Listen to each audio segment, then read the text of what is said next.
diangkat hanya berhasil dan gagal setelah selesai SMA Modal Bangsa. Namun secara keseluruhan, isi itu mengangkat riwayat hidupnya dengan tujuan untuk memberikan pelajaran kepada adik-adik yang sekarang masih di SMA Modal Bangsa.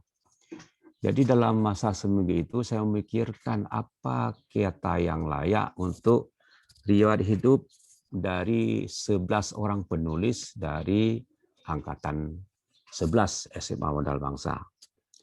Berhubung ini berhubungan langsung dengan riwayat hidup, bukan hanya kepada mereka, tapi berlaku juga kepada kita semua. Apa yang kita lakukan dalam kehidupan sehari-hari, ada 3 hal yang sama di sini.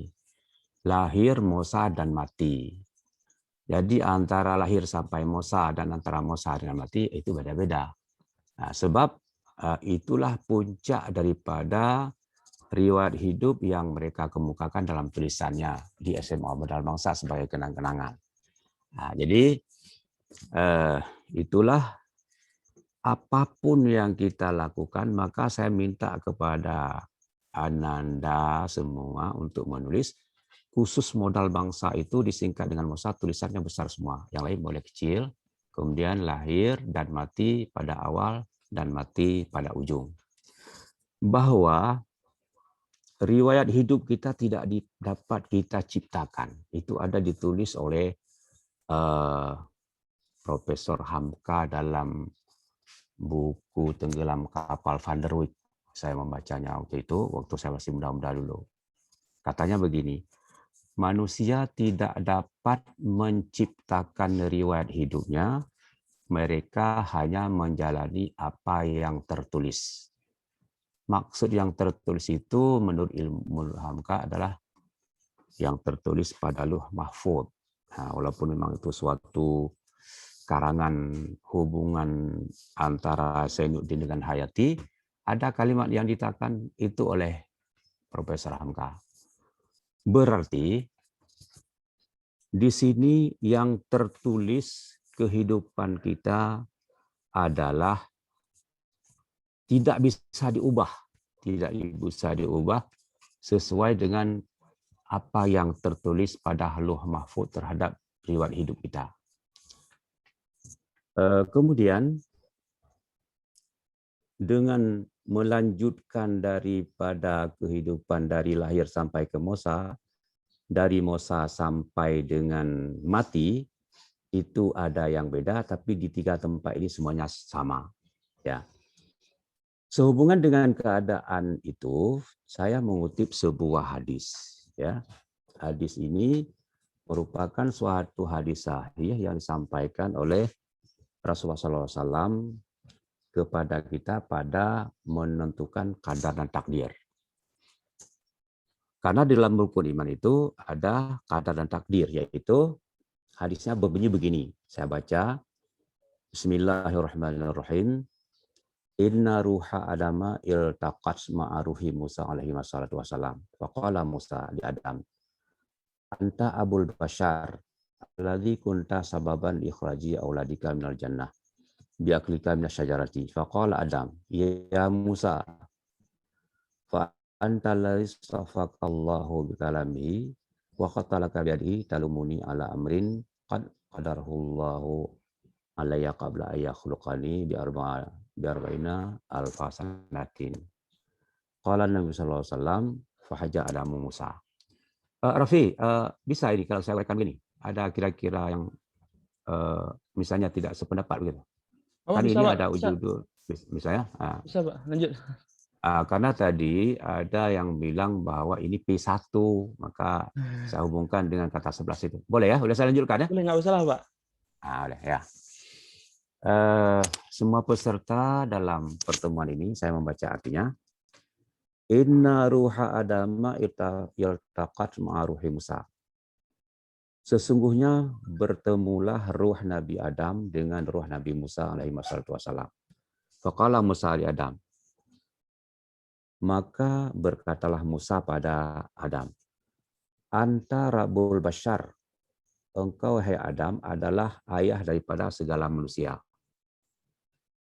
Alladzi kunta sababan likhraji auladika minal jannah, engkau adalah seseorang yang menjadi sebab dikeluarkannya anak-anakmu dari surga dengan sebab engkau makan buah khuldi atau buah kayu khuldi. Faqala Adam, maka berkatalah Nabi Adam, ya Musa, fa antal ladzi istafakallahu bikalamihi.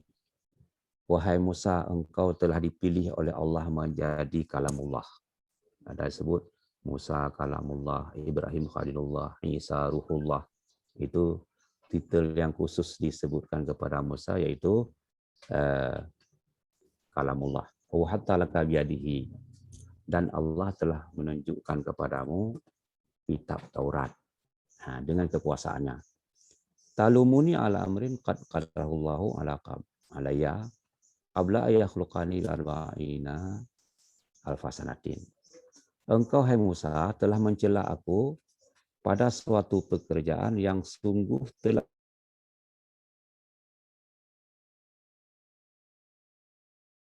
40.000 tahun bi arba'in alfasanatin. Kalau Nabi sallallahu alaihi wasallam, katalah Nabi, fahajja Adam Musa, maka telah memberi hujah oleh Adam terhadap Nabi Musa. Dalam hal ini seolah-olah disebutkan bahwa manusia memang tempatnya di dunia ini, bukan di dalam surga. 40.000 tahun sebelum diciptakan Adam, manusia ini tempatnya dalam bumi ini sebagai penghuni bumi. Hanya sebagai sebab saja Adam makan buah khuldi. Demikianlah kiranya kita yang berada di banyak tempat, berpencar di tempat masing-masing, berkumpul di modal bangsa pada usia 16 sampai 18 tahun. Kemudian setelah itu berpencar lagi, bukan lagi di modal bangsa pada tempat kuliah masing-masing. Akhirnya di dalam riwayat yang disampaikan dalam 11 tulisan itu saya membaca bahwa ada terkandung di sana renungan. Di situ saya tulis tafakur. Tafakur itu adalah merenung kepada riwayat hidup sendiri. Merenung apa yang dilakukan berhasil atau gagal, itu sudah ada dalam pemikiran. Itu di dalam istilah tasawuf disebut tafakur.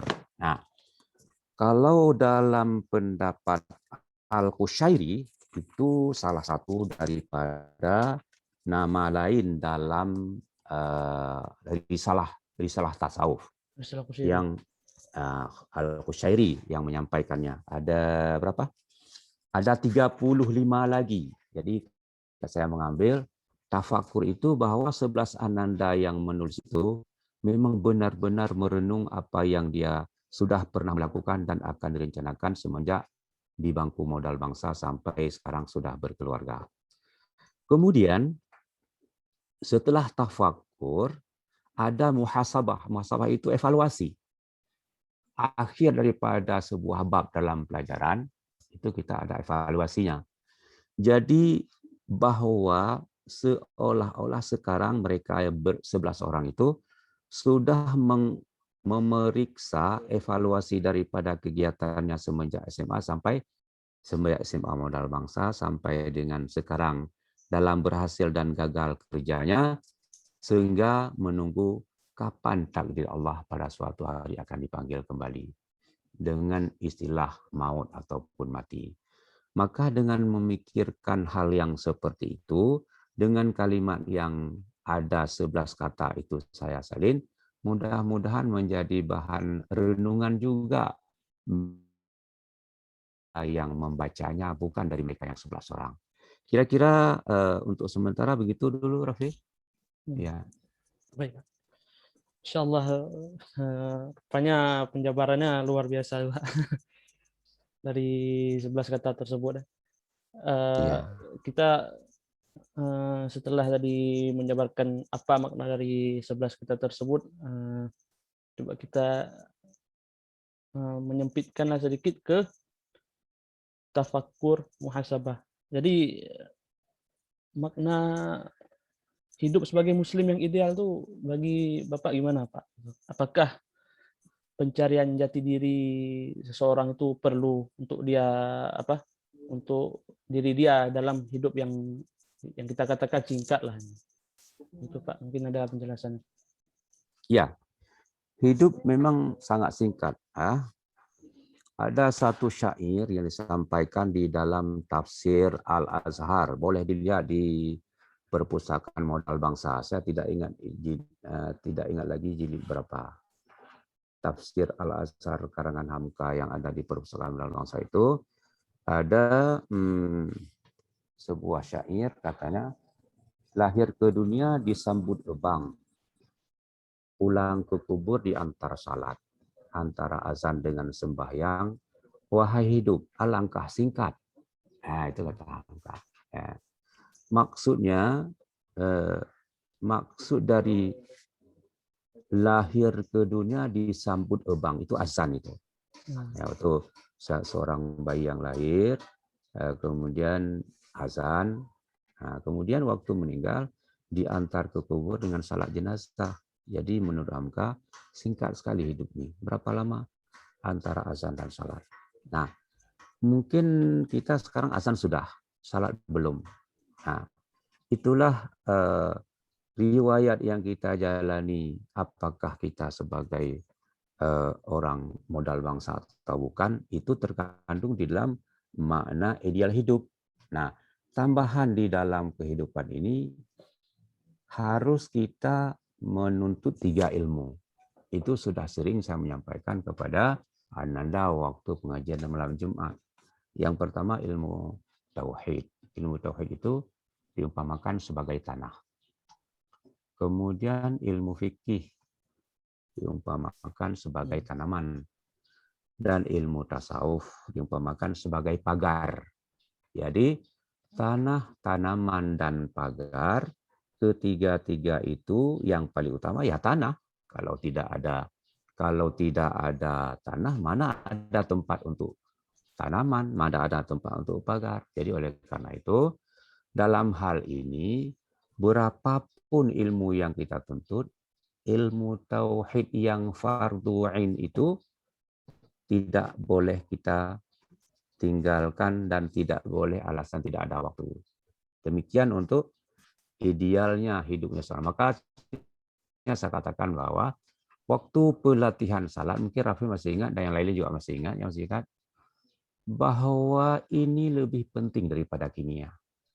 Tidak ada artinya kimia nilai 10, matematik 10, fisika 10, lain-lain hebat semua, kalau salatnya masih ada yang cacat dalam syarat. Nah, jadi kira-kira begitu. Kalaupun Ananda nanti bertambah ilmu dalam bidang lain, untuk kebutuhan dalam rangka mengendalikan hidup ini, 3 ini jangan ditinggalkan. Terima kasih. Masya Allah, luar biasa. Insya Allah udah mencukupi penjelasan tadi. Tapi mulai pertanyaan selanjutnya itu ke yang kata ketiga sebelum terakhir nih Pak, tafakkur. Jadi kalau menurut Bapak nih Pak, dan menurut dari pandangan Islam Kak, tafakkur yang ideal tuh gimana gitu? Atau gimana seorang manusia itu dia bermulai untuk tafakkur terhadap dirinya? Atau ada kadar ilmu yang harus dia tuntut untuk bisa bertafakkur tersebut? Gitu. Mungkin bisa dijelaskan. Ya, yang khusus untuk ilmu tafakur itu tidak ada. Tetapi ini itu hanya sebuah istilah yang bernaung di bawah ilmu tasawuf. Yang bernaung di ilmu tasawuf. Yang lain saya baca dulu ya. Yang pertama taubat, artinya menyesal daripada kesalahan-kesalahan. Kedua mujahadah, bersungguh-sungguh, artinya bersungguh-sungguh ibadah. Yang kedua khalwat dan uzlah. Khalwat dan uzlah itu bersunyi-sunyi dalam melaksanakan ibadah.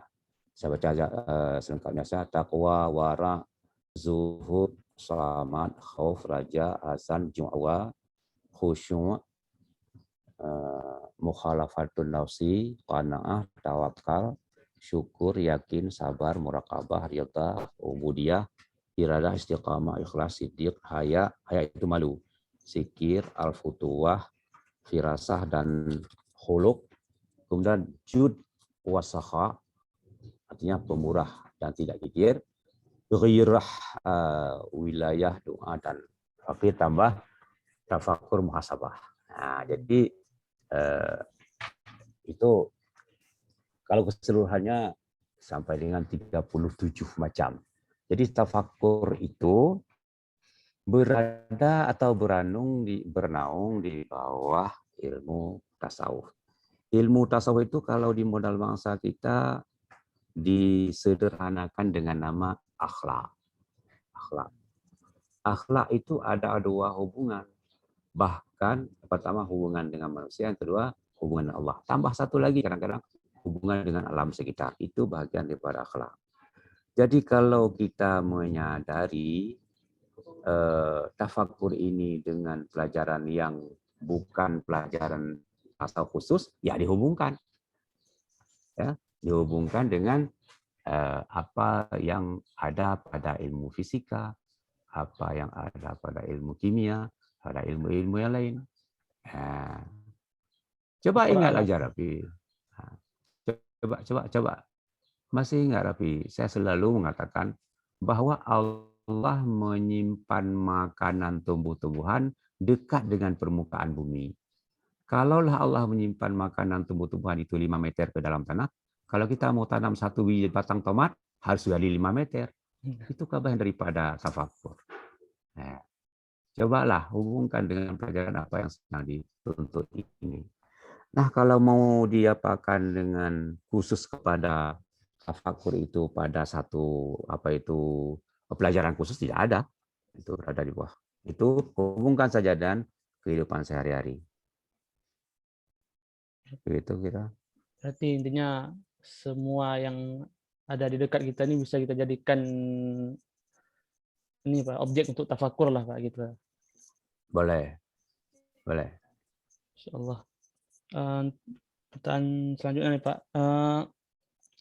Kalau menurut Bapak nih Pak, dari pandangan Bapak, untuk tafakur sama muhasabah ini kenapa di zaman sekarang ini ya, kondisi sekarang ini menjadi penting itu untuk setiap orang, untuk dia bertafakur dan muhasabah, dan juga bagaimana cara seseorang itu beristiqomah, selalu dia bertafakur terhadap diri dia, terhadap alam sekitar, dan juga terakhir dia akan memuhasabah dirinya dan tidak pernah lepas dari yang kedua tersebut. Bisa dijabarkan. Kalau secara khusus kepada pribadi itu beda-beda cara untuk timbulnya rasa tafakur dan muhasabah. Kan tidak sama semua kita memikirkan sesuatu terhadap alam sekitar ataupun kepada diri kita itu dengan cara yang sama. Masing-masing kita beda-beda mungkin. Tetapi pada waktu kita sebelum tidur itu kita mengingat kepada apa yang kita lakukan dari terbangun tidur pagi sampai tidur kembali, itu sudah tafakur. Kemudian hasil daripada tafakur itu kita mencoba untuk memilah satu persatu, ini baik, ini baik, ini tidak baik, itu sudah muhasabah. Itu kedua-duanya terjadi, boleh setiap saat, boleh satu hari sekali, terserah. Tapi biasanya orang melakukan itu khusus pada bulan puasa. Padahal itu suatu yang salah, padahal tiap hari selalu. Begitu.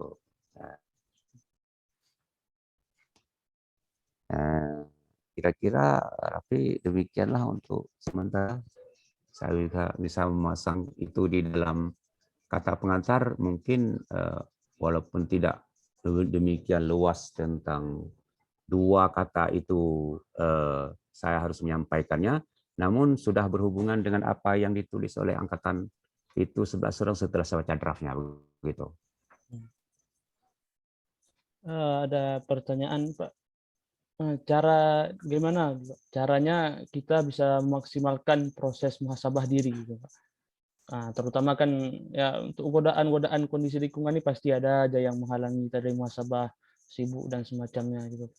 Mungkin ada nasihat atau saran dari Bapak itu? Eh, Kalau misalnya kita sudah mendalami pengetahuan ilmu tauhid, hari-hari kita apakah melanjutkan membaca, tapi awalnya harus melalui guru, Oh, harus melalui guru. Uh, Bek tak pujit-pujit hana guru ya lah bila mesti dengan sempurna. Akhirnya menjadi tetap. Maka disebut sebelum kita mempelajari semua yang ada pada ilmu yang sedang kita tuntut sekarang, ada disebut di situ fandur ila nafsika summan taqili lil alamil wahyi summa sufli tajid bihi sun'an badi'an kami lakin qama dalil adami.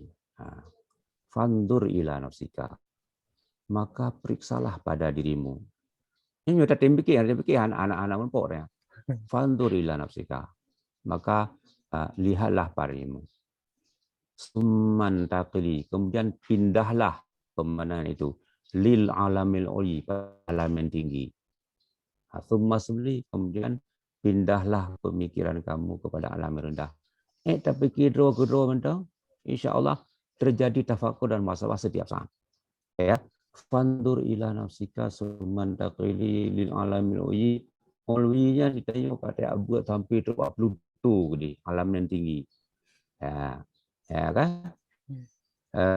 Mubadro dia kalau Nabi kira. Pernah mubadro dia. Kan dulu pernah pelajari dengan apa namanya? Larutan buffer dalam lambung. Larutan penyangga dalam lambung. Larutan penyangga. Itu kalau itu saja dipikirkan larutan penyangga itu ataupun buffer dalam lambung, itu saja sudah menjadi tafakur kita setiap detik. Buka bab itu saya sudah nampak. Bagaimana kira-kira? Bahwa itu di dalam buah jeruk nipis, kalau apa itu digores pada besi yang berkarat, bisa hilang karatnya dengan sebab asam yang ada pada jeruk nipis. Dia perlu geratan. Kita Aceh lagi dia perlu geratan. Karena asamnya, tetapi begitu banyak masuknya asam dalam lambung hari-hari, tidak pernah rusak badan kita. Kan itu ada penyangganya, ada penghalang supaya dia tidak menjadi masam lagi. Di situ kalau kita pikir disebut fandur ila nafsika, maka lihatlah pada dirimu. Itu termasuk pH itu, pH dalam lambung. Ya, punya yang lain-lain terah baru menurut pribadi yang enggak. Kemudian pindah pada alam rendah terserah bagaimana sampai ke dalam itu apa yang terjadi. Kalau kimia sekarang berapa banyak yang sudah bisa diketahui ke dalam alam bumi ini? 7.000 meter ke dalam tanah. Lewat dari 7.000 meter itu ada kandungan kimia yang belum sampai pengetahuan manusia. Bukan berarti bahwa bumi ini tebalnya 7.000 meter, mau digali lebih lagi itu masih banyak. Nah, itu terbatas. Nah, jadi oleh karena itu, maka mari maksud daripada tafakuran muhasabah yang sekarang menjadi pegangan bagi semua peserta, yang dua itu mungkin sekitar yang kita pelajari hari-hari juga itu. Kira-kira begini. Alhamdulillah. Jadi selagi mulai dari diri sendiri. Mandum pelajaran yang tak belajar dalam bangsanya, tajid bertafakur mandum. Nah, Setiap saat ada tuh, di mana tempat ada. Ya. Yang pertanyaan selanjutnya ini juga sangat penting. Jadi setiap kita melaksanakan sesuatu pasti untuk sesuatu tersebut lancar, kita harus mengetahui mawani dan nawakid dari sesuatu tersebut. Jadi Pak, mungkin Nabi Hidayah bisa memberitahukan pada kami gitu, apa sih yang bisa menghalangi diri kita ini untuk berbuat ihsan, bertafakur, muhasabah gitu Pak. agar bisa kita hindari hal tersebut. Ya. Rafi pakai mawani nawaqid ya. Agar baca bahasa. Jadi mawani nawaqid, mungkin teman-teman kita tidak sejauh itu apa, penghalang-penghalang daripada tercapai cita-cita Iya, gitu kan. benar. Nah, kira-kira apa penghalang ataupun yang kita tuju itu tidak tercapai. Sebenarnya tidak ada permohonan kita ditolak, tapi hanya ada yang ditunda. Namun demikian, ada juga sesuatu yang dapat menghalangi disebutkan dalam tasawuf adalah berbuat maksiat. Berbuat maksiat itu bisa menyebabkan mudah lupa, bisa juga menyebabkan terhalang cita-cita. Begitu. Bukan berarti tidak sampai sama sekali, mungkin saja harus menunggu dalam waktu yang lama. Namun kita harus yakin bahwa jangan kita menganggap bahwa itu sebagai mawani ataupun nawaqid yang dapat menghalangi itu. Anggap saja tahsin kepada Allah bahwa akan diberikan apabila kita nanti sudah meninggal. Ya. Jadi kira-kira begitu. Baik, Pak, nih alhamdulillah untuk pertanyaan dari panitia sendiri. Untuk yang bagian apa ruhaniyahnya udah habis, alhamdulillah. Nah, ini ada satu pertanyaan, Pak, tentang inilah, tentang pengalaman Bapak dulu. Mungkin bisa nostalgia sedikit, Pak, selama Bapak bertugas di Modal Bangsa. Kan udah dari tahun 2000 nggak salah, Pak, ya, di Modal Bangsa.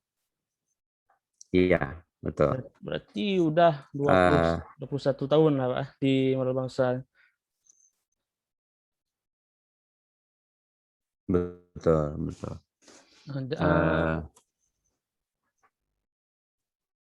Ada nih Pak, ada kesan nggak bagi Bapak gitu? Apakah jadi guru Romosa itu menantang atau ada muskilah-muskilah sebagainya? Dan juga Bapak kan merangkap sebagai koordinator P1 udah sejak lama gitu, Pak. Dan juga ada pertanyaan yang menjadikan Bapak itu bisa dekat dengan siswa itu termasuk dari koordinator P1 dan juga Arimip. Itu kesannya bagaimana, Pak? Ya,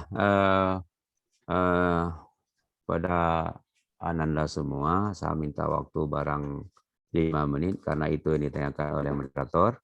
Saya coba uraikan dari awal ya. Boleh begitu, Rafi? Ya, Pak. Halo, Panjang Rafi. piana masalah, Pak. Ya. Ini mungkin kalau saya melihat di sini ada angkatan yang kedua. Angkatan kedua ini tidak cocok lagi saya sebutkan Ananda, saya cocok harus sebut adik ini, ya. Ini banyak yang ikut lagi, ada angkatan kedua nih, saya lihat ada angkatan ke-8. Tapi kalau angkatan kedua saya belum bertemu dengan beliau, baru saya bertemu angkatan ke-5, ya. Jadi ceritanya begini, ya, bahwa saya tamat SMA tahun 1975. Kemudian kuliah tahun 1980. 5 tahun itu saya tidak bersekolah, sudah mengikat buku, tidak membaca buku lagi. Karena orang tua saya bilang, boleh kamu kuliah setelah abang kamu tamat di Fakultas Teknik. Jadi bukan beliau melarang kuliah, tapi beliau tidak sanggup kalau sekali kuliah 2 orang. Itu karena beliau orang miskin. Jadi dalam 5 tahun itu saya bekerja jualan, membantu beliau jualan kecil-kecil di Padang Fiji. Kemudian menuntut ilmu agama pada beliau sendiri, Abu saya panggil. Kemudian ada dikirim keluar tidak lama, kurang lebih 3 tahun di luar daripada bimbingan beliau. Jadi setelah 5 tahun tidak belajar, saya ikut tes di Diploma 3 jurusan kimia, lulus. Lulus itu bukan karena bisa kimia, tapi lulus itu karena tidak cukup mahasiswa. Perlu mahasiswa 40, yang daftar 26. Jadi tidak cukup mahasiswa bukan karena bisa kimia. Jadi luluslah itu. Dari dengan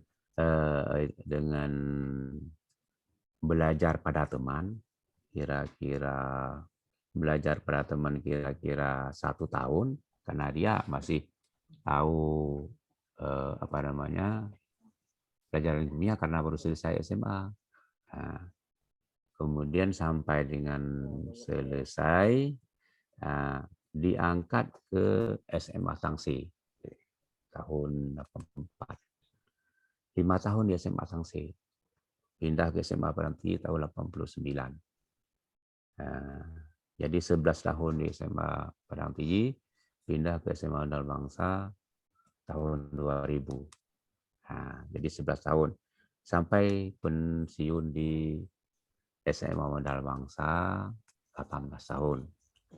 Kemudian masih dilanjutkan sampai dengan sekarang karena kesehatan masih mendukung. Kemudian mungkin dalam pertimbangan kepala sekolah dan bagian besar daripada wali siswa bahwa dapat bekerja sama dengan orang yang ada di sekolah, maka bisa berlanjut. Nah, dengan demikian maka dalam masa, kita tidak mengatakan 18 tahun, kita katakan dalam masa 21 tahun sampai di sekarang, kalau Raffi tanya apa yang menjadi kesan dan sebagai dekat dengan siswa, itu tidak dengan dibuat-buat, memang itu pembawaan pribadi. Nah, jadi saya selama di situ tidak buat-buat, tapi karena memang banyak bertemu dan dalam pertemuan itu banyak mungkin ada yang macam-macam, maka menjadi terikat. Bertemu di kelas, mengajar 24 jam. Bertemu di prosus 6 jam ataupun 8 jam dalam 1 minggu. Bertemu di musala karena salat berjamaah. Saya sempat 3 kali, 2 kali tidak sempat. Ya. Dan dalam pengajian bersatu. Maka dengan demikian, tentu sebagai manusia banyak kekurangannya. Saya menyadari itu. Ya. Dalam kekurangan-kekurangan yang saya miliki itu, banyak yang ada yang tidak senang. Dan kata Rasulullah memang sebaik-baik manusia itu ada yang disenangi, ada yang dibenci. Kalau manusia itu semuanya disenangi, itu seburuk-buruk manusia. Kenapa demikian? Handi anggap dia melakukan dah kendung pua juga. Yang hanjit tak kerja cik, baru je kengon. Kamu kayak lagi kan? Pak Bantah. Jadi seburuk-buruk manusia apabila dia dipuji. Rata sago tu orang pujian. God mendunia ke. Pancuri kat ke dia. Hai pancuri ke dia. Jadi pancuri di ke dia, urang je barat ke dia, urang main cewek ke dia. Berarti miokan lagi itu adalah seburuk-buruk manusia. Namun kalaupun kita baik, tidak setingkat dengan Nabi Muhammad. Kalaupun kita buruk, tidak seburuk Fir'aun. Jadi sekarang kita berada antara yang terbaik dengan yang terburuk. Yang paling baik Nabi Muhammad, yaitu ada juga yang benci. Yang paling buruk Fir'aun, ada juga yang sayangi. Saya berada di antara dua itu.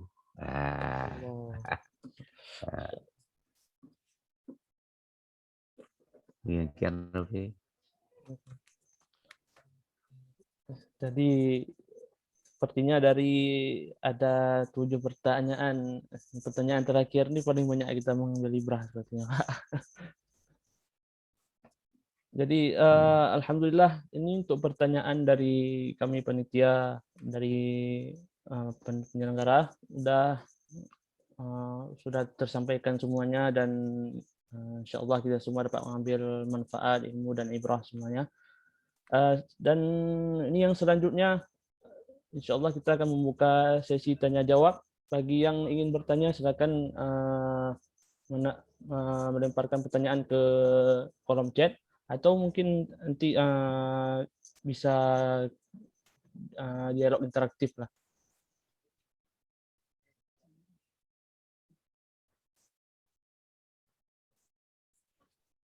Ini angkatan 17 M. Jufri pengen bertanya langsung Pak. Silakan Jupri. Assalamualaikum Pak. Assalamualaikum Jupri. Gimana Pak, sehat Pak? Alhamdulillah. Pak Jupri. Ini di Banda Pak, kena kegiatan urungnya ucut tinggal moto. Oh iya, silakan. Foto Kuno. moto je kau, silakan Jupri. Kuno na simak luar biasa Bapak meno kutip Nazam Jawharah Tauhid no Pak. Kebetulan ngurungnya buat Jawharah Tauhid sih Pak. Ya. Lagi mah Pak izin temannya.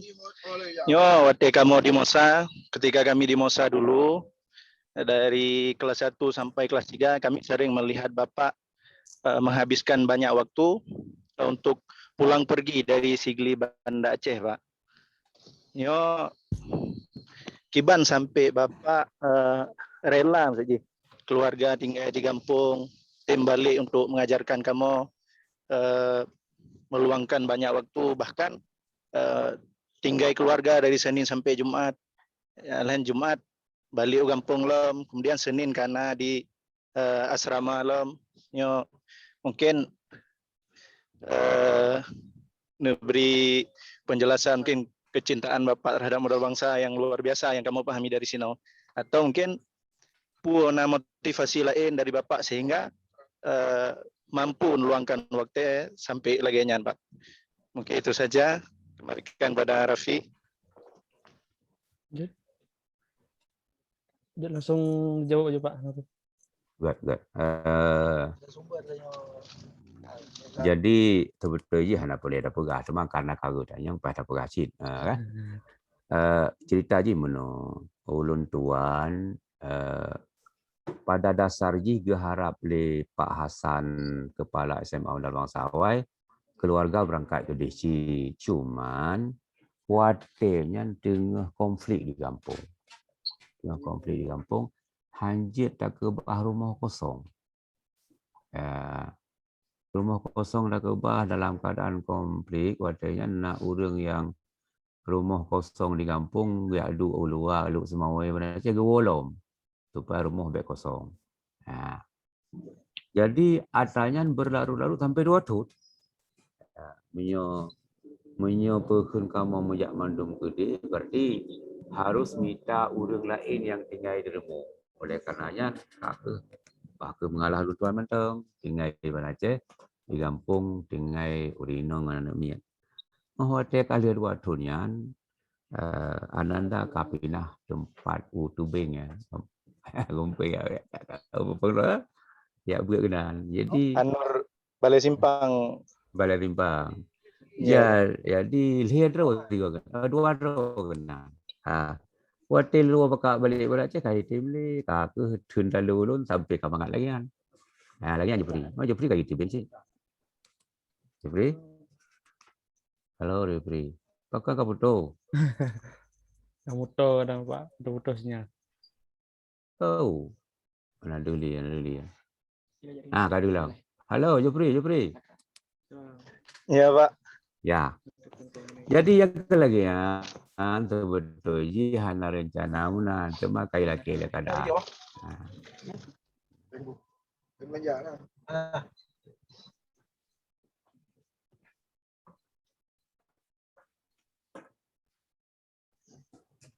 Yang luar biasa Pak, perjuangan untuk modal bangsa kamu dengan alumni terima kasih Prayut dengan berkat Good.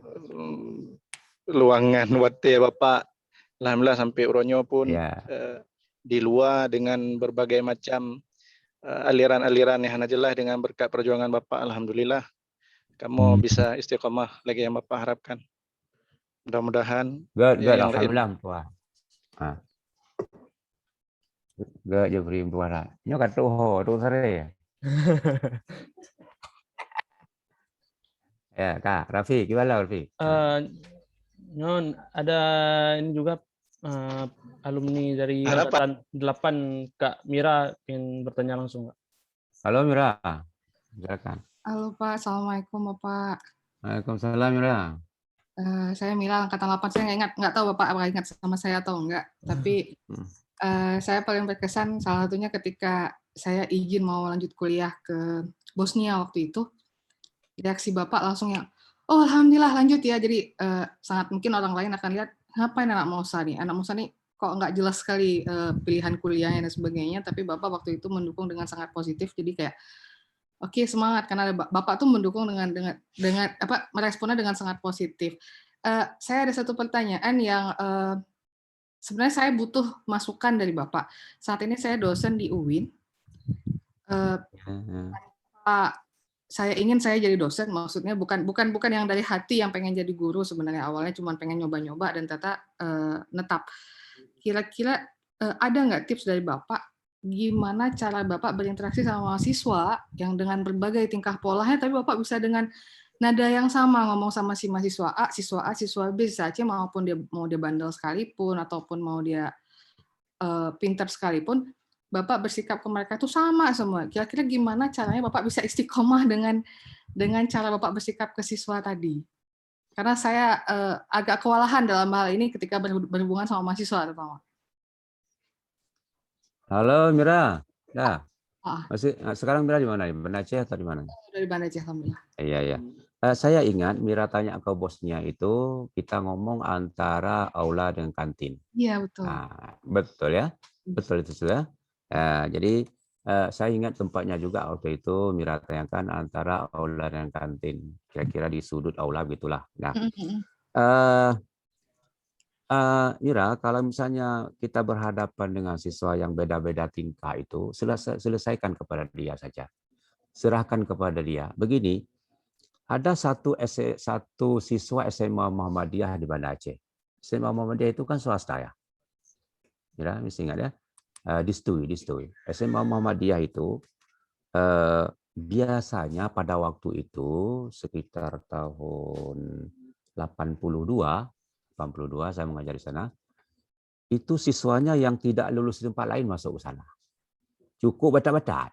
Nah, jadi ada apalagi sebagai guru PPL sangat-sangat tidak dihargai.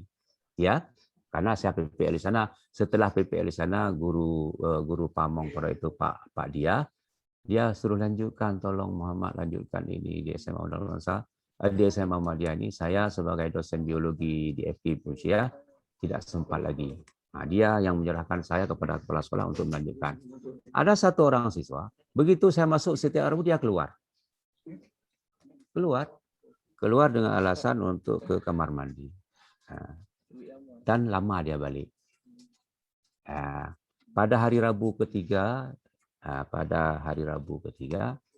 waktu dia minta izin keluar, saya diam. Tidak saya jawab. Pak, sebentar aja Pak. Sebentar aja Pak. Lama pun tidak apa-apa, saya bilang. Keluar aja. Terus tidak keluar. Alhamdulillah dengan kata-kata, lama pun tidak apa-apa. Keluar aja.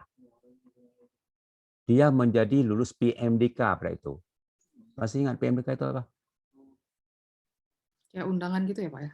Undangan. PMDK, penelusuran minat dan bakat. Kalau tidak salah begitu waktu itu. Sampai lulus begitu. Jadi kalau Mira menghadap itu, jangan menjadi jangan menjadi beban, lepaskan kepada dia saja, nanti akhirnya menjadi sadar sendiri gitu. Tapi jangan dendam. Jangan dendam.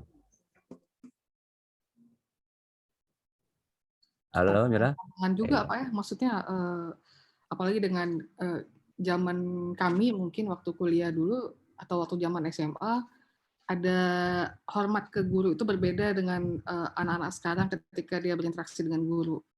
Beda. Jauh berbeda. Justru anak-anak sekarang tuh mereka bisa ngancam dosennya kalau nilainya lebih rendah misalnya dan sebagainya. Dan itu mungkin yang bikin kaget, loh kok ada ya yang seperti ini, sedangkan kita mungkin dulu ke guru itu benar-benar yang hormat sekali. Tapi mungkin bisa dicoba nanti sama mahasiswa sekarang. Makasih Pak. Nah, itu. Dari saya mungkin panitia. Ya, silakan. Oke, terima kasih Kak Mira.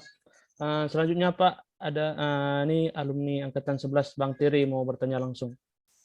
Silakan. Oke. Saya nggak mau panggil Terry, saya panggil Ampun. Ampun, silakan Ampun. Terry orang lain, saya panggil Ampun. Adik kamu itu Cut Intan, betul? Iya betul Pak. Saya panggil Pocut dan Ampun. Silakan orang lain panggil Terry. Siap. Pak. Halo, silakan Ampun. Assalamualaikum warahmatullahi wabarakatuh. Ya pertama sebelum saya bertanya saya ingin mengucapkan terima kasih kepada panitia yang sudah menyelenggarakan acara ini, juga kepada Bapak Muhammad AR yang selain juga mengisi acara ini juga telah bersedia mengisi kata pengantar di buku kami, Pak. Terima kasih atas kata petuahnya, kata nasihatnya, dan juga restunya. Alhamdulillah berhasil peluncurannya hingga sudah terjual saat ini. Terima kasih ya, Pak. Iya. Ampun. Salam untuk Pocut Intan. Siap, Pak. Ya. Kalau pertama kesan sih. Kalau ada kesan saya dan mungkin juga teman-teman letting saya mengenai Bapak, pertama adalah bagaimana Bapak bisa dekat dengan kami. Bapak juga sering menyertai acara-acara kami. Kalau saya sendiri ingat, saya udah 3 kali keluar kota dengan Bapak, dari mulai OSN, juga study tour, juga UMUGM. Ya. Jadi cukup banyak juga kita melakukan perjalanan, Pak. Betul. Di Semarang tahun 2006. Iya, betul, Pak. Ya. Nah, lalu kalau untuk pertanyaan, kalau dari Bapak sendiri bagaimana melihat perjalanan hidup Bapak? Dari tadi kan kita berbicara mengenai riwayat hidup secara keseluruhan. Ya. Kalau Bapak sendiri bagaimana secara keseluruhan? Apakah sudah merasakan puas, ikhlas, atau bagaimana perasaan Bapak? Terutama mungkin terkait dengan perjalanan di modal bangsa, atau mungkin juga bisa sampaikan kesan-pesan mengenai letting kami atau letting-letting lainnya. Bagaimana Pak? Mungkin tadi kita berbicara mengenai tafakur dan semacamnya. Itu sih pertanyaan dari saya, Pak. Terima kasih atas kesempatan.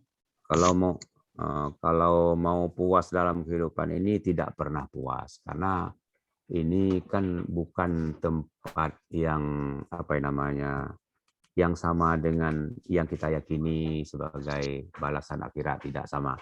Namun kita puas-puaskan dengan bersikap husnudzan, berbaik sangka kepada Allah.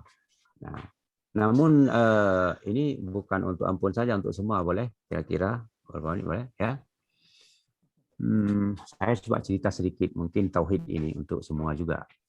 Boleh Rafi ya? Bisa Pak, lanjut Pak. Begini. Pada suatu hari Nabi Ibrahim bertanya kepada malaikat pencabut nyawa. Malaikat pencabut nyawa. Kata Nabi Ibrahim begini, "Hai malaikat Israel, coba tunjukkan kepada saya bagaimana cara engkau mencabut nyawa orang kafir." Nah, mereka itu menjawab, "Ibrahim, jangan engkau minta itu. Tidak sanggup lihat," katanya. Ya, tidak sanggup lihat. Namun Nabi Ibrahim minta juga. Setelah diminta berulang-ulang, maka dijawab oleh malaikat yang mencabutnya, "Coba lihat ke tempat lain sebentar." Ya, lihat ke tempat lain. Berpaling maksudnya. Ya, coba lihat kembali lagi, balik lagi. Setelah dilihat kali kedua itu, wajahnya yang sangat seram, wajahnya yang sangat marah, tiba-tiba Nabi Ibrahim pingsan. Setelah sembuh dari pingsannya, dilihat lagi kepada malaikat pencabut nyawa itu, sudah wajah asli lagi tadi, tidak seram lagi. Kan saya sudah bilang tadi bahwa jangan minta lihat bagaimana wajah saya waktu mencabut nyawa orang kafir. Nah, kemudian Nabi Ibrahim kata, "Hai Israel, kalaulah si kafir itu sangat berhasil dalam hidupnya, kaya, sehat, jabatan yang tinggi, semua yang diharap ada, akan menjadi hilang semua dengan melihat wajahmu sekarang. waktu mengambil nyawanya. Sekarang coba tunjukkan kepada saya bagaimana wajah waktu mencabut nyawa orang beriman. Boleh katanya. Coba lihat ke tempat lain sebentar, berpaling. Kemudian lihat lagi kemari. Waktu dibalik, dilihat wajah malaikat Israil menjadi seseorang yang sangat bersih.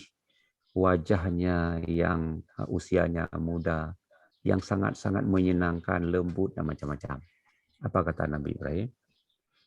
Kalaulah hamba ini dalam kehidupannya selalu sakit, selalu miskin, selalu dalam tertindas, dengan melihat wajahmu sekarang menjadi hilang yang tidak baik itu. Apalagi kalau memang kehidupannya tidak seperti demikian.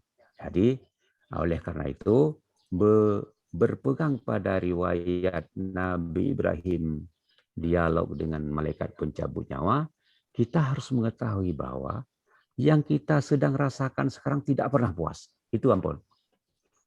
Ya. Tidak pernah sempurna. Tidak pernah sempurna. Sekalipun jabatan tinggi, sehat selalu, kaya, macam-macam, tidak pernah sempurna.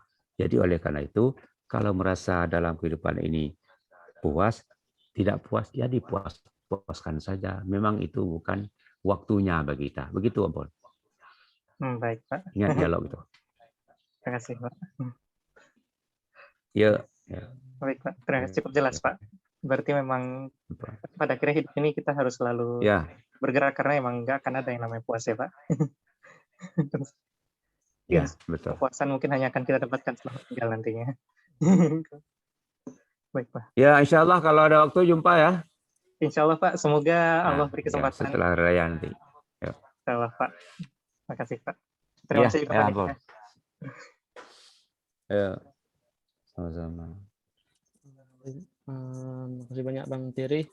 Ini Pak ada pertanyaan selanjutnya dari salah satu dari angkatan 22 Pak. Jadi dia nggak mau disebutkan namanya. Pengen bertanya nih Pak. Dalam hidup kita pasti punya tujuan. Tapi peluang kegagalan itu pasti ada aja. Bagaimana caranya kita untuk mempersiapkan hati Pak, jika seandainya kita gagal dalam meraih yang kita impikan tersebut? Kadang hal yang sangat kita inginkan tapi enggak tercapai, kadang sampai bisa mengguncang jiwa, perasaan dan sebagainya, Pak. Mungkin bisa dijelaskan. Ya, itu hanya dengan membaca Al-Quran, tidak ada obat lain. Insya Allah obat Al-Quran itu menjadi obatnya. Apa yang selama ini menjadi terganjal itu akan menjadi hilang. Ada 3 pendapat tentang bacaan Al-Quran. Yang pertama,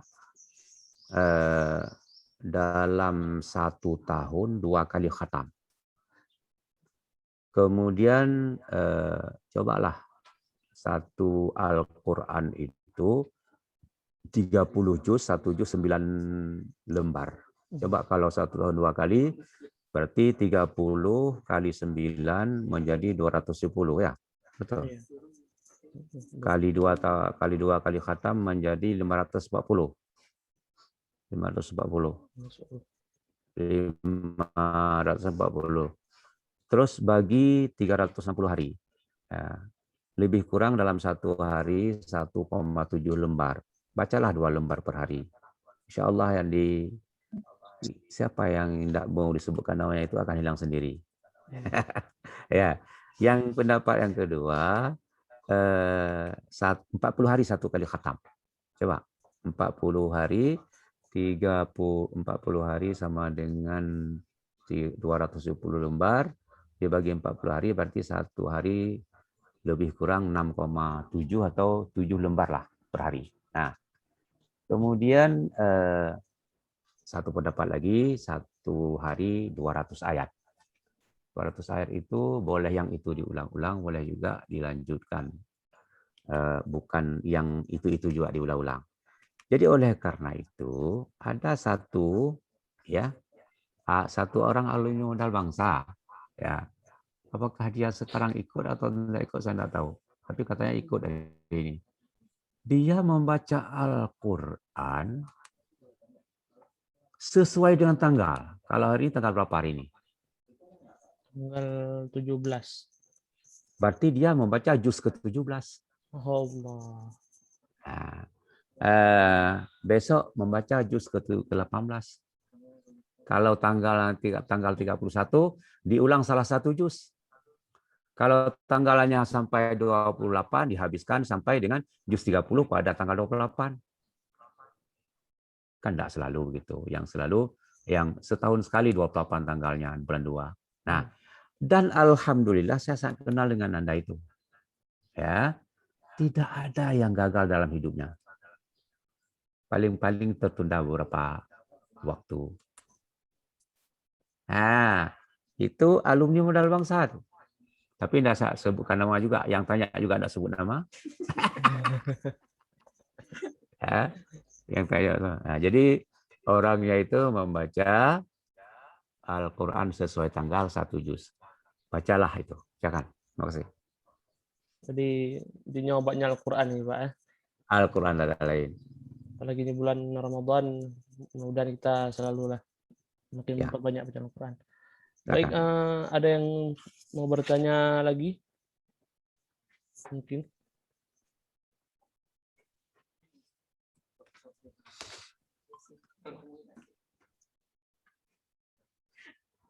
Silakan bisa tanya langsung atau mau di kolom chat juga nggak masalah.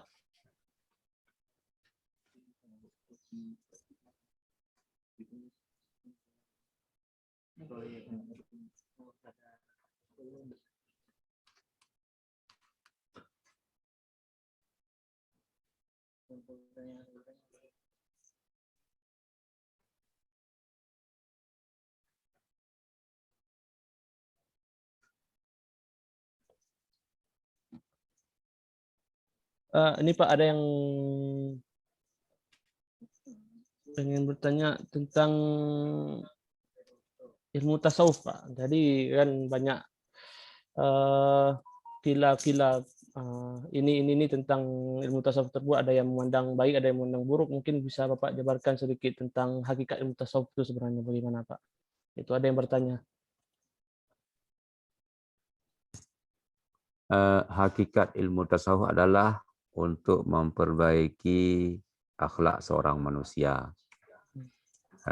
Dasarnya kan sebelum diturunkan Nabi itu kan disebut masa jahiliyah, ya. Masa jahiliyah. Petunjuk yang ditinggalkan di dalam Injil yang diberikan pada masa Nabi Isa sudah tidak berlaku lagi. Kemudian Quran juga belum muncul. Jadi akhlak sudah sangat rusak pada waktu itu. Nah, maka dalam keadaan kerusakan itu diturunkan Nabi Muhammad yang disebut dengan bu'istu ana liutammima makarimal akhlak. Nah, padahal tu juga ana juga tu kan Rafi dah tahu ya. Ya. Taukid. Pak. Ya, taukid ya, namanya taukid. Ya. Aku dibangkitkan untuk menyempurnakan akhlak. Nah, jadi disitulah muncul ilmu tasawuf, ilmu memperbaiki diri. Memperbaiki diri itu dalam arti dari situ nanti baru timbul penampilannya pada anggota zahiriyah. Antara Nabi diangkat menjadi rasul sampai dengan selesai tugasnya menyampaikan rukun Islam 5 perkara, khusus untuk memperbaiki hati itu 11 tahun. 11 tahun. Jadi pada waktu itu siapa saja yang mengaku ikut Nabi Muhammad cukup mengucapkan asyhadu an la ilaha illallah asyhadu anna muhammadar rasulullah. Salat belum ada. Puasa belum ada, zakat belum ada, haji belum ada. Baru ada salat pada waktu beliau turun dari Isra Mi'raj. Tahun ke-10 kenabian. Atau 1 tahun lagi sebelum beliau berangkat ke Madinah. Sampai di Madinah baru ada perintah melakukan ibadah puasa pada tahun kedua. Jadi oleh karena itu, disitulah terkandung secara sedikit demi sedikit tasawuf. Begitu. Nah, 11 tahun lamanya. Katakanlah kalau yang mudah-mudah saja akhlak. Akhlak. Ya, mungkin orang beberapa orang termakan sama istilah Pak, jadi nggak bisa membedakan yang mana itu. Ya. Eh,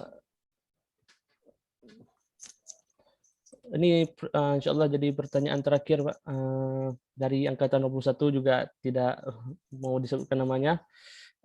Minta tips dari Bapak Pak untuk meningkatkan iman dan ibadah di bulan Ramadan.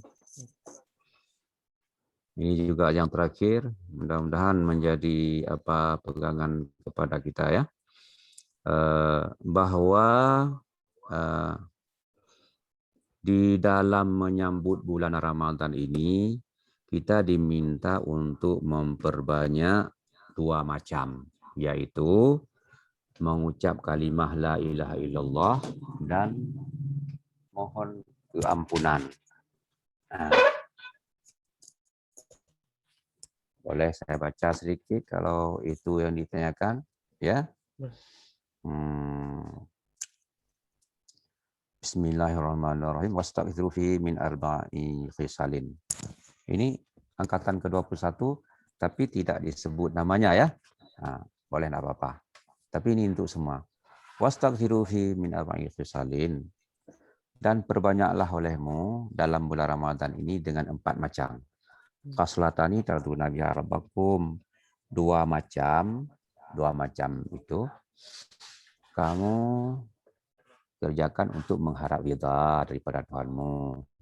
Wa khaslatani la ghina bikum anhuma. Dan 2 macam lagi kamu butuh padanya. Rafi kan tahu ghina itu tidak terkaya. Ya. Kamu membutuhkan kepada keduanya. Fa ammal khaslatani latani tarduna bima rabbukum fa syahadatu alla ilaha illallah. Gitu. 2 macam yang kamu lakukan untuk mengharap ridha Allah itu yaitu syahadatu alla ilaha illallah, sering dan memperbanyak membaca tahlil. Itu. Nah, bukan disuruh mulai tapi memperbanyak daripada biasa. Kalau biasanya kadang 10 kali, kadang-kadang 50 kali tambah begitu. Wa tastaghfirunahu, yang kedua mohon ampun. Wa amal khaslatani latani ghanabikum. Nah, 2 macam lagi yang kamu sangat membutuhkan kepada keduanya. Fatas'alunallahal jannata wa ta'udzana minan nar. Maka bermohonlah mintalah kamu kepada mendapatkan sebagai penghuni surga dan berlindung kamu daripada neraka. Dan itu terserah dengan bahasa sendiri boleh juga, masalah. Itu kepada Ananda angkatan 21.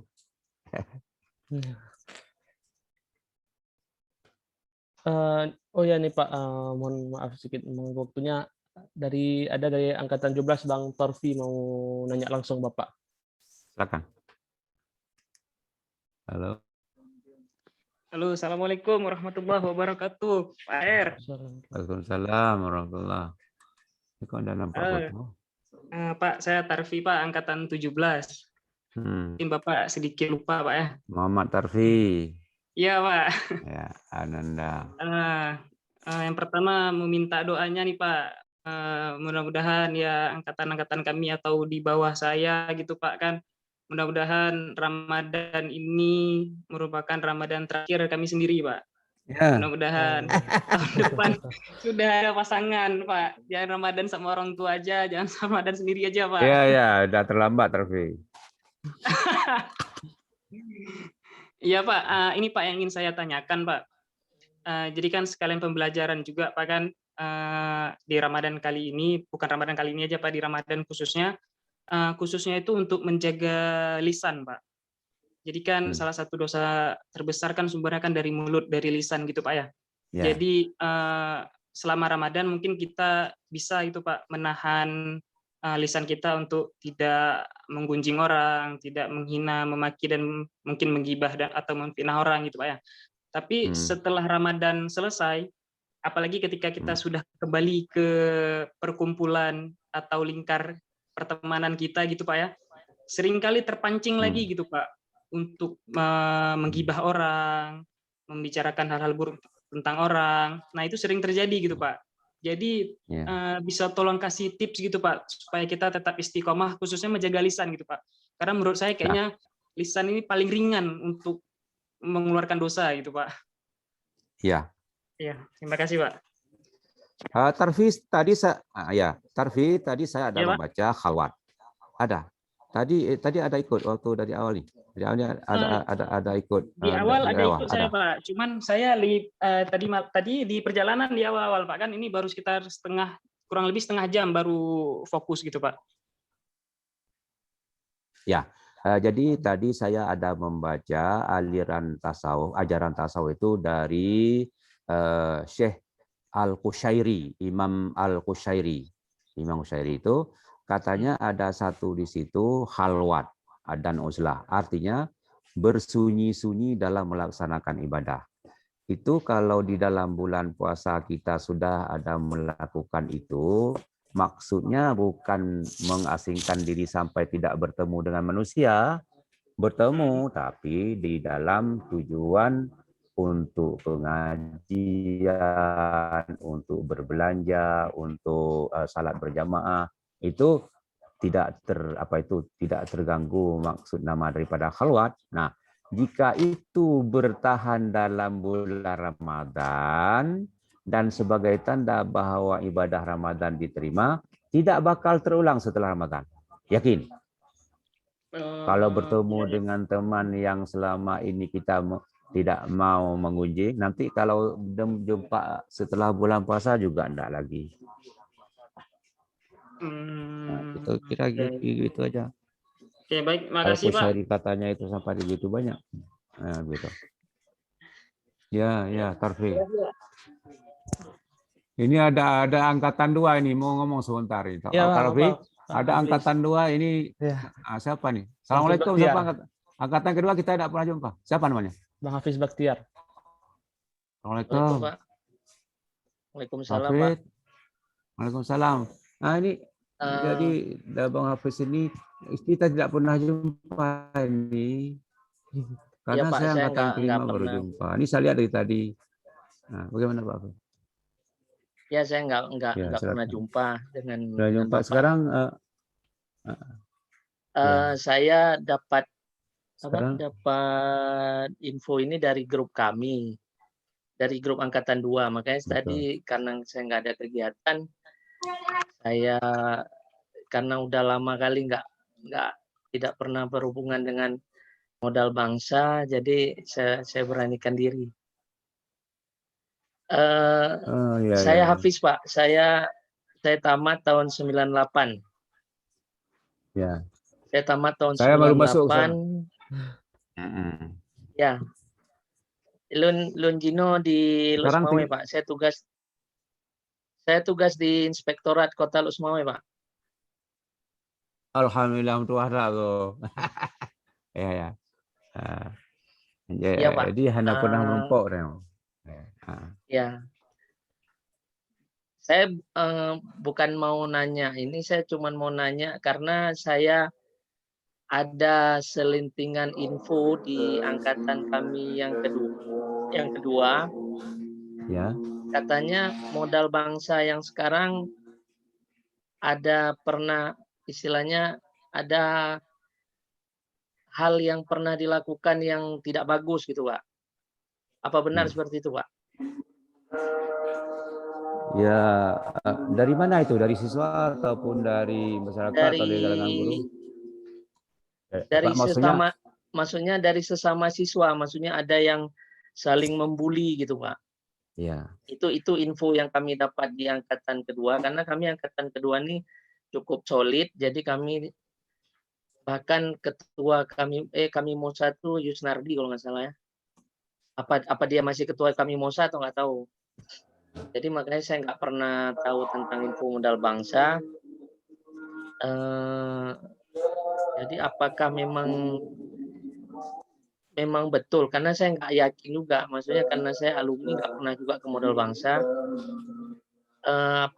Memang betul sebegitunya? Maksudnya siswa sekarang itu saling membuli sesama atau bagaimana?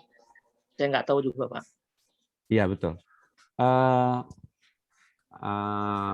Dari angkatan ke angkatan memang ada terjadi. Mau apa ditutup-tutupi. Memang itu sudah ada acara terbuka untuk umum. Pulgat ketiju abak musalah. Maka ada tuk lau. Ya, kejadiannya di atas jam 12 malam di asrama. Mereka pegah dengan badan lagian itu ada terjadi. Nah, tetapi Yang ke luntuhan Pak kan, kalau pegah Pak. Saya ada bilang ada kasih masukan ke sesama angkatan 2. Maksudnya apakah waktu kami dulu modal bangsa dulu saya diseleksi kan cukup ketat, Pak. Saya dulu masih ada Pak Profesor Ibrahim Hasan dulu. Karena angkatan 1, angkatan 2 tuh sangat-sangat ketat kami diseleksi, Pak. Karena satu-satunya sekolah unggul di Aceh dulu. Kalau sekarang mungkin udah banyak. Jadi kalau saya dengar ada siswa modal bangsa yang memiliki attitude seperti itu, saya sendiri, saya pertama malu gitu Pak ya. Saya sebagai, istilahnya Pak Ibrahim Hasan dulu mendirikan sekolah itu tujuannya bukan untuk hal-hal seperti itu. Karena kami di angkatan 1 dan angkatan 2 itu cukup solid Pak. Karena Aceh itu dulu sangat mengagung-agungkan kami dulu di angkatan 1, angkatan 2. Jadi begitu saya dengar ada sekarang saling membuli atau saling apa, saya kira kurang etis lah Pak. Jadi kalau Bapak sekarang masih bertugas di modal bangsa, harapan saya Pak, ya sebisa mungkin buatlah nama baik modal bangsa itu yang baik lah. Artinya jangan, memang tanyo hanjita ubah yang getat memang hanje. Karena hana tuh gino kiban cara rekrutan sekarang saya nggak ngerti. Mungkin kalau di masa saya dulu kami bisa mempertanggungjawabkan cara perekrutannya. Kalau sekarang saya nggak ngerti dan saya nggak pernah ikut dalam itu. Cuman alangkah baiknya kalau sekali-kali kami yang alumni yang lama-lama ini kalau bisa diundang, jadi supaya yang pertama silaturahmi, saling kenal. Saya jujur ini satu pun nggak ada yang saya kenal, Bapak juga nggak ada saya kenal. Nanti kalau menyoron main geluk semaunya bertuan hubungi lo Pak. Ya.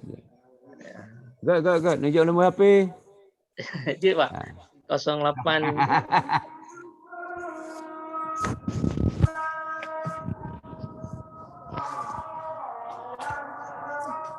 Ya. 0812 Pak. 12.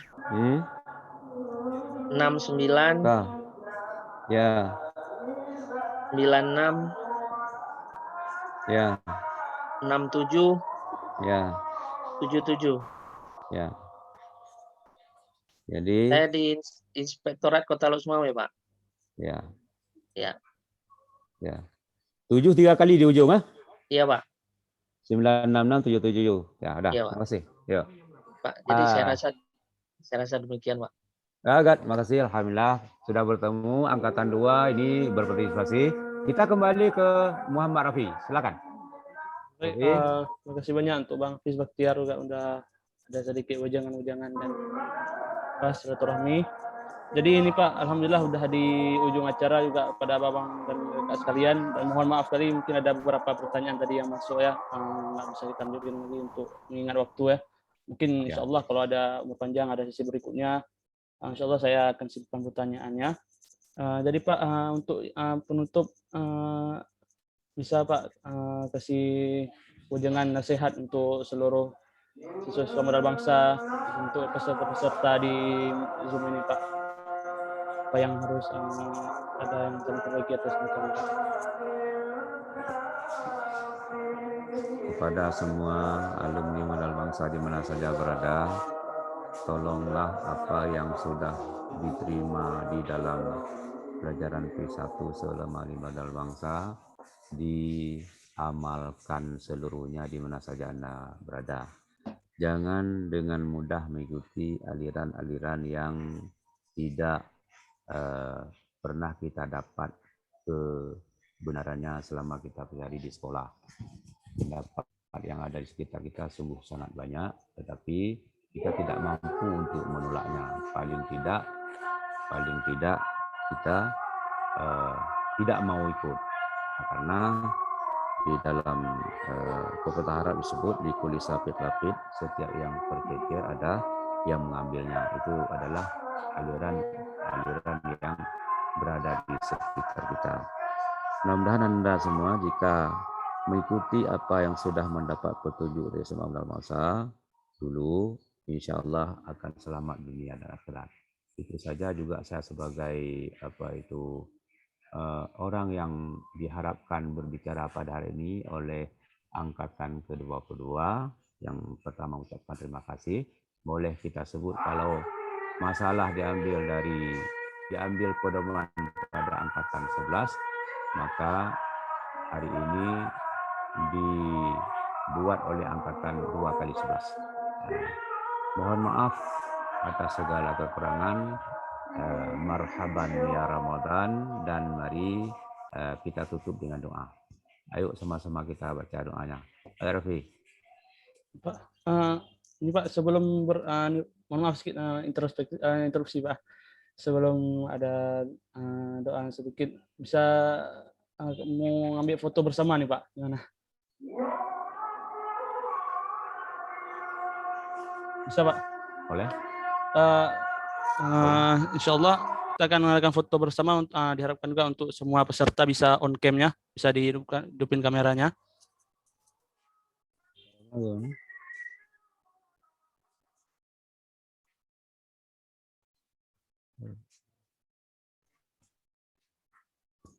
Gimana cara foto? Diminta untuk foto bersama. Oh, karena untuk yang lainnya boleh kamera. Mana pun, pokoknya ini foto dulu.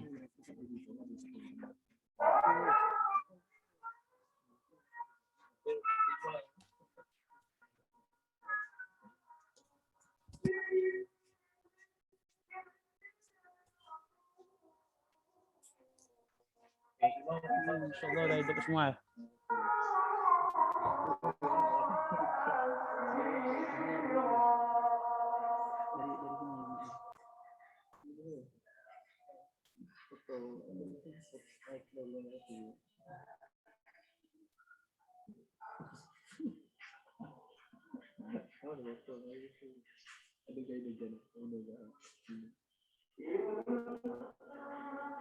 Yang belum on cam bisa langsung on cam aja biar kita cepat ini waktunya bentar lagi, karena juga di sana udah mau asar ya.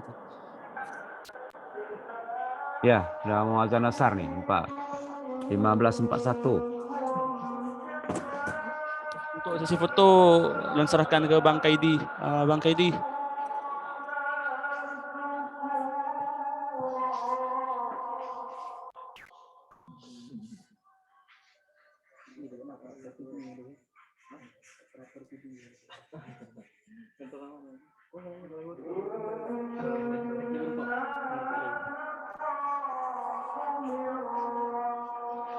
Alhamdulillah udah siap Pak. Ini sesi fotonya. Jadi untuk penutup kami berterima kasih yang pertama kali untuk Pak Muhammad Air bersedia meluangkan waktu untuk kami semua untuk acara hari ini. Kami juga doa kepada Bapak dan seluruh guru-guru di Modal Bangsa itu selalu sehat dan selalu semangat untuk mendidik generasi Musa yang selanjutnya. Juga mengucapkan terima kasih sebanyak-banyaknya kepada abang-abang dan kakak-kakak alumni yang sudah memfasilitasi, sudah menginisiasi acara ini. Dan ini Pak, jadi sedikit diluruskan yang berinisiatif bagian acaranya bukan Letting 22 Pak. Jadi yang inisiatif buat acara Bang Agung Wiranto Letting 18 Pak. Oh iya iya iya iya iya. Terima kasih Agung.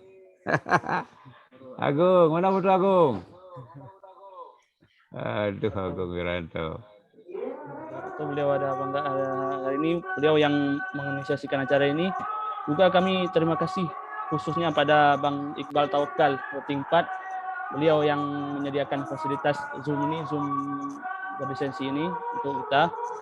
Tadi Bang Wiranto juga kami ucapkan terima kasih, dan untuk teman-teman adik-adik kami yang di sana membantu Pak R, ada Taufik Ramadan, ada Raja Melvin dari 24, ada Glenn dan lain-lain. Dan juga kepada adik kami Ifatul Izzah rating 24 juga, dia yang mengatur semuanya di untuk kelancaran acara ini. Saya cuma moderator aja gitu Pak. Itulah yang terakhir bisa kami ucapkan. Terima kasih banyak untuk semuanya. Mudah-mudahan insyaallah kalau ada lain waktu, ada kesempatan, kita bisa jumpa lagi. Dan mudah-mudahan kita selalu semangat di bulan Ramadan ini. Allah jadikan bulan Ramadan kali ini untuk kita bisa dapat bertafakur, bermuhasabah. Seperti kata Umar bin Khattab radhiyallahu anhu, hasibu anfusakum qabla an tuhasabu. Hisab diri kalian dulu sebelum kalian nanti dihisab oleh Allah Subhanahu wa taala. Itu aja Pak, mungkin karena udah mau asar. Untuk langsung Pak Enggak, silakan. Kita tutup dengan doa kifaratul majlis. Subhanakallahumma bihamdika asyhadu an la ilaha illa anta astaghfiruka wa atubu ilaik. Wa aqulu qawli hadza wa nastaghfirullah li wa lakum wa akhiru da'wana alhamdulillahi rabbil alamin. Wassalamu alaikum warahmatullahi wabarakatuh. Waalaikumsalam warahmatullahi wabarakatuh. Assalamualaikum.